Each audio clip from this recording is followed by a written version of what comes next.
Hi all, I am Shalini from thread and tassel. ನೀವಿನ್ನೂ subscribe ಮಾಡ್ಕೊಳ್ಳಿ, ನನ್ನ ಚಾನಲ್ನ ನೋಡ್ತಿದ್ರೆ ಈಗಲೇ ಸಬ್ಸ್ಕ್ರೈಬ್ ಮಾಡ್ಕೊಳ್ಳಿ. ಈ ಡಿಸೈನ್ ಹೇಗೆ ಮಾಡೋ ಸ್ಟೆಪ್ ಬೈ ಸ್ಟೆಪ್ ತೋರಿಸ್ಕೊಡ್ತೀನಿ ಬನ್ನಿ. ಈ ಡಿಸೈನ್ಗೆ 7 ಎಳೆ ದಾರ ತೊಗೊಂಡಿದ್ದೀನಿ, ಮತ್ತು ಸ್ಕ್ವೇರ್ ಬೀಡ್ ತೊಗೊಂಡಿದ್ದೀನಿ. ಕ್ರೋಶನ್ ನೀಡಲು 9ನೇ ನಂಬರ್ ತೊಗೊಂಡಿದ್ದೀನಿ. ನೀವು 10ನೇ ನಂಬರ್ ಕೂಡ ತೊಗೋಬೋದು. ಹೀಗೆ ಸ್ಕ್ವೇರ್ ಒಳಗಡೆಯಿಂದ ದಾರ ತೊಗೊಂಡು ಇದನ್ನು ಗಂಟು ಹಾಕ್ಕೊಳ್ಳಿ.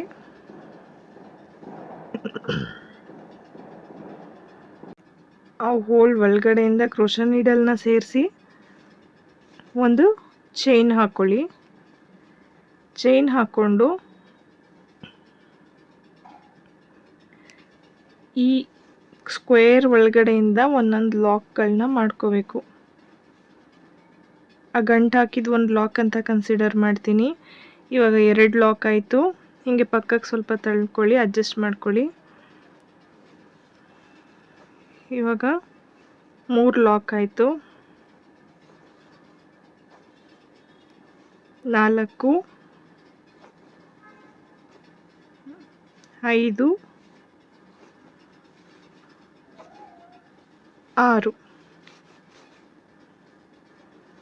6 ಲಾಕ್ ಸ್ಟಿಚಸ್ನ ಮಾಡಿದ್ದೀನಿ ಒಂದು ಸೈಡಿಗೆ. ಇದಾದಮೇಲೆ ಸೀರೆಗೆ ಹೇಗೆ ಅಟ್ಯಾಚ್ ಮಾಡೋದಂತ ತೋರಿಸ್ತೀನಿ. ಇದಾದಮೇಲೆ ಸೀರೆ ಪಲ್ಲು ರೈಟ್ ಸೈಡು, ಪಲ್ಲು ಇದು ಸೀದಾಯಿಂದ ರೈಟ್ ಸೈಡಿಂದ ಮಾಡಬೇಕು.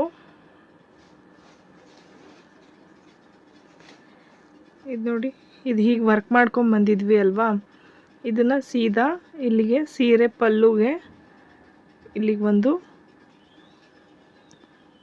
ಲಾಕ್ ಮಾಡಬೇಕು. ಈ ಥರ ಸೀರೆಗೆ ಚುಚ್ಚಿ ಒಂದು ಲಾಕ್ ಮಾಡಿದ ನಂತರ ಈ ರಿಮೈನಿಂಗ್ ಪಾರ್ಟ್ ಇರುತ್ತಲ್ವಾ, ಇದಕ್ಕೆ ಮಾಡಿದ್ವಿ, ಈ ಕಡೆಗೆ ವರ್ಕ್ ಮಾಡಬೇಕಲ್ವಾ. ಸೊ ಅದನ್ನೇ ಹೀಗೆ ಇಟ್ಕೊಂಡು ಇಲ್ಲಿಗೆ ಮತ್ತೆ 6 ಸಲ ಮಾಡ್ಕೋಬೇಕು ಲಾಕ್.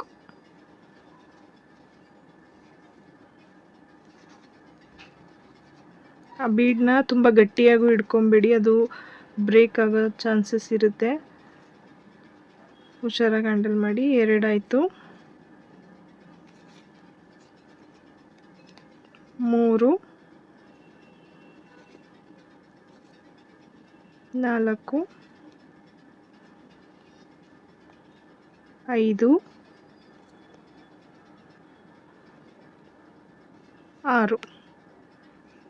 6 ಆಯಿತು. ಈ ಕಡೆ 6 ಈ ಕಡೆ 6 ಮಾಡ್ಕೊಂಡಿದ್ದೀವಿ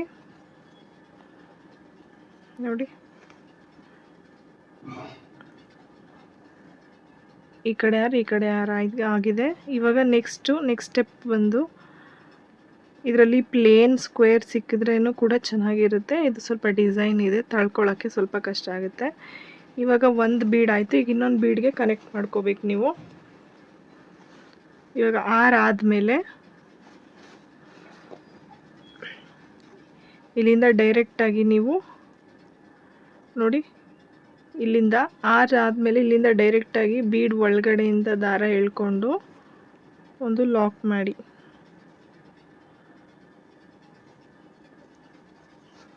ಲಾಕ್ ಆಯಿತು. ಇವಾಗ ನೆಕ್ಸ್ಟ್ ಇದಕ್ಕೆ 6 ಲಾಕ್ ಸ್ಟಿಚಸ್ನ ಕಂಟಿನ್ಯೂ ಮಾಡ್ಕೋಬೇಕು. 2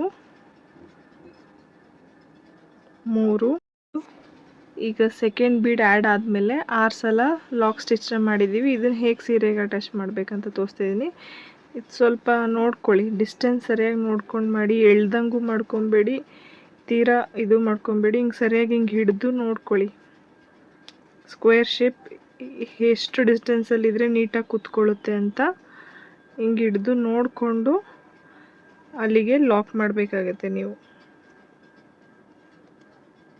ಇಲ್ಲ ಸೀರೆ ಸೊಕ್ಕು ಬಂದುಬಿಡುತ್ತೆ. ಈ ಥರ ನೋಡಿ, ಹಿಂಗೆ ಸೊಕ್ಕು ಬಂದುಬಿಡುತ್ತೆ.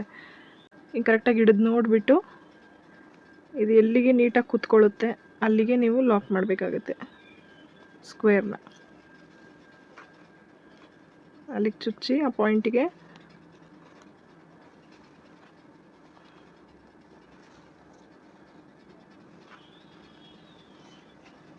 ಲಾಕ್ ಮಾಡಿ ನೋಡಿ.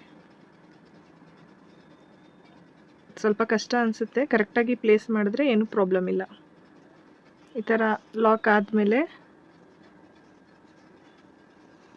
ಆದಷ್ಟು ಇದಕ್ಕೆ ಪ್ಲೇನ್ ಸ್ಕ್ವೇರ್ ಬೀಡ್ಸ್ನ ತೊಗೊಳ್ಳಿ. ಚೆನ್ನಾಗಿ ನಿಮಗೆ ತಳ್ಕೊಳ್ಳೋಕ್ಕೆಲ್ಲ ಅಡ್ಜಸ್ಟ್ ಮಾಡ್ಕೊಳ್ಳೋದಕ್ಕೆಲ್ಲ ಸರಿ ಹೋಗುತ್ತೆ. ಈ ಥರ ಡಿಸೈನ್ಸ್ ಇದ್ದರೆ ಇದು ಸ್ವಲ್ಪ ಸೈಡಿಗೆ ಬರೋದು ಕಷ್ಟ ಆಗುತ್ತೆ. ಸೊ ಇವಾಗ ಇಲ್ಲಿಗೆ ಮತ್ತೆ 6 ಲಾಕ್ ಸ್ಟಿಚ್ನ ಮಾಡ್ಕೋಬೇಕು. ಇವಾಗಿದು 2 ಸ್ಟೆಪ್ ಮಾಡಿದ ಥರನೇ ನೆಕ್ಸ್ಟ್ ಮತ್ತೆ ಇನ್ನೊಂದು ಬೀಡ್ ಒಳಗಡೆಗೆ ದಾರದಿಂದ ಲಾಕ್ ಮಾಡೋದು. ಇದು ಹೀಗೆ ಡಿಸೈನ್ ಕಂಟಿನ್ಯೂ ಆಗುತ್ತೆ. ಬೀಡನ್ನ ಇದೇ ಥರ ಅಟ್ಯಾಚ್ ಮಾಡಿಕೊಂಡು ಮತ್ತು ಇಲ್ಲಿಗೆ 6 ಅಥವಾ 7 ನಿಮ್ಗೆ ಎಷ್ಟು ಇಡ್ಸುತ್ತೆ ಅಷ್ಟು ಲಾಕ್ಸ್ನ ಮಾಡಿಕೊಂಡು ಈ 2 ಸ್ಟೆಪ್ ಮಾಡಿದ್ವಲ್ಲ ಅದೇ ಥರ ಫುಲ್ ಸ್ಯಾರಿ ಕಂಟಿನ್ಯೂ ಮಾಡ್ಕೊಂಡು ಹೋಗಬೇಕು. ಫಸ್ಟ್ ಸ್ಟೆಪ್ಗೆ ನೆಕ್ಸ್ಟು ಸೆಕೆಂಡ್ ಸ್ಟೆಪ್ ಹಾಕೋದು ಹೇಗೆ ಅಂತ ತೋರಿಸ್ಕೊಡ್ತೀನಿ. ಪ್ರತಿ ಸಲ ಇದು ಎಲ್ಲಿಗೆ ಬರುತ್ತೆ ಅಲ್ಲಿಗೆ ನೋಡ್ಕೊಂಡು ಲಾಕ್ ಮಾಡೋಕ್ಕೆ ನಿಮ್ಗೆ ಕಷ್ಟ ಆಗ್ತದೆ ಅನಿಸಿದಾಗ ಈ ರೀತಿ ಸ್ಟ್ಯಾಂಡರ್ಡ್ ಡಿಸ್ಟೆನ್ಸ್ ಮೈಂಟೈನ್ ಮಾಡಿಬಿಡಿ. ಮಾರ್ಕ್ ಮಾಡಿಕೊಂಡು ಇದು ಒಂದರಿಂದ ಇನ್ನೊಂದಕ್ಕೆ ಎಷ್ಟು ಡಿಸ್ಟೆನ್ಸಲ್ಲಿ ಹಾಕಿರ್ತೀರ ಅದೆಷ್ಟು ಸರಿ ಬಂದಿದೆ ನೋಡಿಕೊಂಡು ಮಿಕ್ಕಿದ್ದೆಲ್ಲ ಅದೇ ಲೆವೆಲಲ್ಲಿ ಮಾರ್ಕ್ ಮಾಡ್ಕೊಳ್ಳಿ. ಇಲ್ಲಿ ನೋಡಿ, ಇಲ್ಲಿಂದ 1/2 ಇಂಚ್ ಆದಮೇಲೆ 1 2 ಎರಡನೇ ಪಾಯಿಂಟಿಗೆ ಮಾರ್ಕ್ ಮಾಡ್ಕೊಂಡಿದ್ದೀನಿ ನಾನು.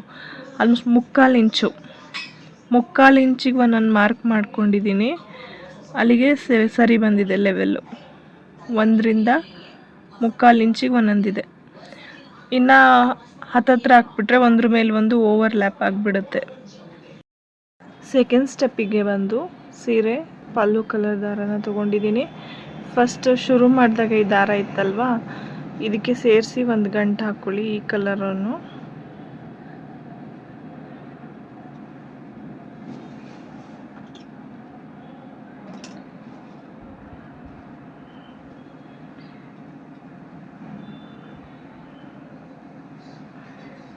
ನೋಡಿ, ಈ ಥರ ಎಡ್ಜಿಗೆ ಬರೋ ಥರ ಗಂಟು ಹಾಕ್ಕೊಳ್ಳಿ. ಈ ಗಂಟನ್ನ ಎಳ್ಕೊಂಡು ಬನ್ನಿ ಈ ಎಡ್ಜಿಗೆ. ನಿಮಗೆ ಕ್ರೋಶಾ ನೀಡಲ್ ಯೂಸ್ ಮಾಡ್ಕೊಳ್ದೆ ಹಾಗೆ ಗಂಟು ಹಾಕ್ಕೊಳಕ್ಕೆ ನೀಟಾಗಿ ಬರುತ್ತೆ ಅಂದ್ರೂ ಹಾಕ್ಕೊಳ್ಳಿ. ನೋಡಿ, ಈ ಥರ ಗಂಟು ಹಾಕ್ಕೊಂಡಿದ್ದೀನಿ ಇವಾಗ ನಾನು. ಇದಾದಮೇಲೆ ಈ ಫಸ್ಟ್ ಹೋಲ್ ಇದೆ ಅಲ್ವಾ, ಈ ಪಿಂಕ್ ಕಲರ್ದು ಫಸ್ಟ್ ಹೋಲ್ ಇದೆಯಲ್ಲ ಅದಕ್ಕೆ ಆ ಲೂಪಿಂದ ನೀಡಲ್ ತಗೊಂಡು ಈ ದಾರನ ಹಿಂಗೆ ಎಳ್ಕೊಳ್ತಾ ಇದ್ದೀನಿ.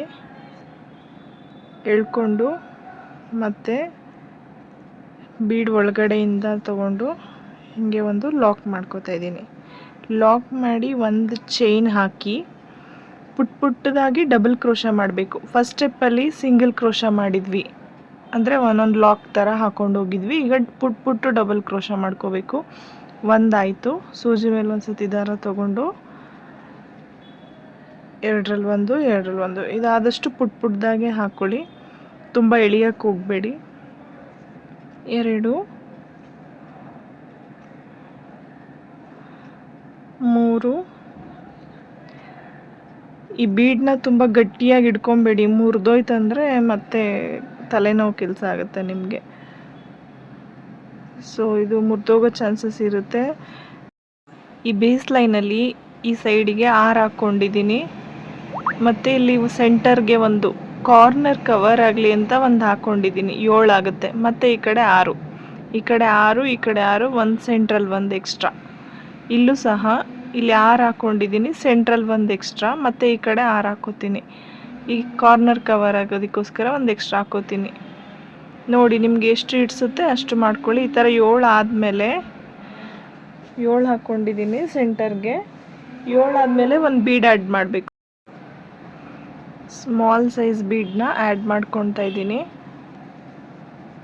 ಬೀಡ್ ಆ್ಯಡ್ ಆದಮೇಲೆ ಮತ್ತೆ ಈ ಕಡೆಗೆ ಬೀಡ್ ಲಾಕ್ ಮಾಡಲಿಲ್ಲ ನಾನು ಯಾವಾಗಲೂ ಅಷ್ಟೇ ಕಂಬಗಳು ಹಾಕ್ಕೊಳ್ಳುವಾಗ ಸ್ಮಾಲ್ ಬೀಡ್ ಇನ್ಸರ್ಟ್ ಮಾಡುವಾಗ ಬೀಡ್ ಲಾಕ್ ಮಾಡಲ್ಲ, ಡೈರೆಕ್ಟಾಗಿ ಡಬಲ್ ಕ್ರೋಶಾ ಮಾಡ್ಕೋತೀನಿ. ಪುಟ್ಟದಾಗಿ ಮಾಡ್ಕೊಳ್ಳಿ, ತುಂಬ ಎಳಿಬೇಡಿ. ಎಲ್ಲ ಒಂದೇ ಸಮ ಮಾಡ್ಕೊಳ್ಳೋಕ್ಕೆ ಟ್ರೈ ಮಾಡ್ಕೊಳ್ಳಿ. 2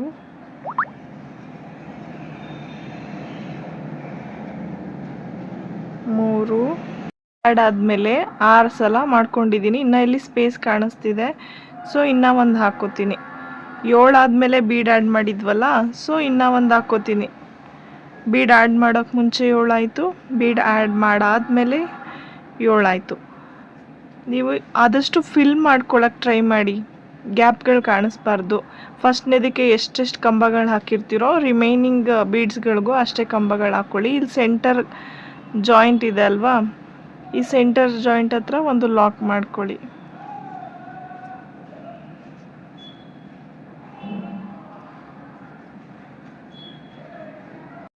ಇದು ಲಾಕ್ ಆದಮೇಲೆ ಸೂಜಿ ಮೇಲೆ ಒಂದ್ಸತಿ ದಾರ ತಗೊಂಡು ಈ ಕಡೆ 7 ಟೈಮ್ಸ್ ಡಬಲ್ ಕ್ರೋಶ ಮಾಡ್ಕೋಬೇಕು. ಸೇಮ್ ಫಸ್ಟ್ ಬೀಡ್ಗೆ ಮಾಡಿದ್ವಲ್ಲ ಅದೇ ಥರ ಈ ಕಡೆ 7 ಟೈಮ್ ಡಬಲ್ ಕ್ರೋಶ ಮಾಡಿಕೊಂಡು ಒಂದು ಬೀಡ್ ಆ್ಯಡ್ ಮಾಡಿ ಮತ್ತೆ 7 ಡಬಲ್ ಕ್ರೋಶ ಮಾಡಿ ಇಲ್ಲಿಗೆ ಒಂದು ಲಾಕ್ ಮಾಡೋದು. ಸೀರೆ ಫುಲ್ ಇದೇ ಥರ ಕಂಟಿನ್ಯೂ ಆಗುತ್ತೆ. ಬೀಡನ್ನ ಸ್ವಲ್ಪ ಹುಷಾರಾಗಿ ಇಟ್ಕೊಂಡು ಮಾಡಿ, ತುಂಬ ಗಟ್ಟಿಗೆಲ್ಲ ಪ್ರೆಸ್ ಮಾಡಿ ಇಟ್ಕೋಬೇಡಿ. ಮತ್ತು ಕಂಬಗಳನ್ನ ಉದ್ದುದ್ದ ಎಳಿಬೇಡಿ, ಪುಟ್ಟದಾಗೆ ಹಾಕಿ. ಈ ಡಿಸೈನ್ ಫಿನಿಶ್ ಆದಮೇಲೆ ಹೇಗೆ ಕಾಣುತ್ತೆ ಅಂತ ನೋಡಿ. ಇದು ಎಂಡಿಂಗ್ ಮಾಡೋಕ್ಕೆ ಲಾಸ್ಟಿಗೆ ಬಂದಿದೆ. ಇವಾಗ ಎಂಡಿಂಗ್ ಮಾಡೋದು ಹೇಗೆ ಅಂದರೆ, ಇಲ್ಲಿ ಲಾಸ್ಟಲ್ಲಿ ಒಂದು ಚೈನ್ ಇದೆಯಲ್ವಾ, ಇದ್ರ ಒಳಗಡೆಯಿಂದ ದಾರ ತಗೊಂಡು ಲಾಕ್ ಮಾಡಿ ಮತ್ತು ಒಂದು ಚೈನ್ ಹಾಕಿ ಸ್ವಲ್ಪ ದಾರ ಎತ್ತಿ ಕಟ್ ಮಾಡಿ ಟ್ರಿಮ್ ಮಾಡಿ ಮತ್ತು ಗ್ಲೂ ಹಾಕಿ ಸ್ಟಿಕ್ ಮಾಡೋದು. ಈ ಡಿಸೈನ್ ಇಷ್ಟೇ. ಕಾಂಪ್ಲಿಕೇಟೆಡ್ ಆಗಿ ಅನಿಸುತ್ತೆ ಸ್ವಲ್ಪ, ನೀವು ಡಿಸ್ಟೆನ್ಸಲ್ಲಿ ನೋಡಿ ಮಾಡಲಿಲ್ಲ ಅಂದರೆ ಇದು ಓವರ್ಲ್ಯಾಪ್ ಆಗುತ್ತೆ, ಹೀಗೆ ಓವರ್ಲ್ಯಾಪ್ ಆಗುತ್ತೆ.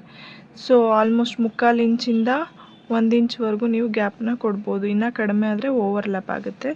ಫೈನಲ್ಲಾಗಿ ಈ ಡಿಸೈನ್ ಈ ಥರ ಬಂದಿದೆ. ಈ ವಿಡಿಯೋದಲ್ಲಿ ಸ್ವಲ್ಪ ಕಲರ್ ಡಿಫ್ರೆನ್ಸ್ ಕಾಣಿಸ್ತಿರುತ್ತೆ. ನೈಟ್ ಟೈಮ್ ಕೆಲವೊಂದು ವಿಡಿಯೋ ತೆಗೆದಿರ್ತೀನಿ, ಮಾರ್ನಿಂಗ್ ಟೈಮ್ ಕೆಲವೊಂದು ತೆಗೆದಿರ್ತೀನಿ. ರಿಯಲಾಗಿ ನೋಡೋದಕ್ಕೆ ಸೇಮ್ ಇದೆ. ಈ ವಿಡಿಯೋ ನಿಮಗೆ ಇಷ್ಟ ಆಗಿದ್ದರೆ, ನಾನು ಹೇಳ್ಕೊಟ್ಟಿದ್ದ ಮೆಥಡ್ ನಿಮ್ಗೆ ಇಷ್ಟ ಆಗಿದ್ದರೆ ಲೈಕ್ ಮಾಡಿ ಮತ್ತು ಸಬ್ಸ್ಕ್ರೈಬ್ ಮಾಡ್ಕೊಳ್ಳಿ. ಇನ್ನೂ ಹೆಚ್ಚು ಡಿಸೈನ್ಸ್ ಅಪ್ಲೋಡ್ ಮಾಡ್ತಿರ್ತೀನಿ. Thank you for watching.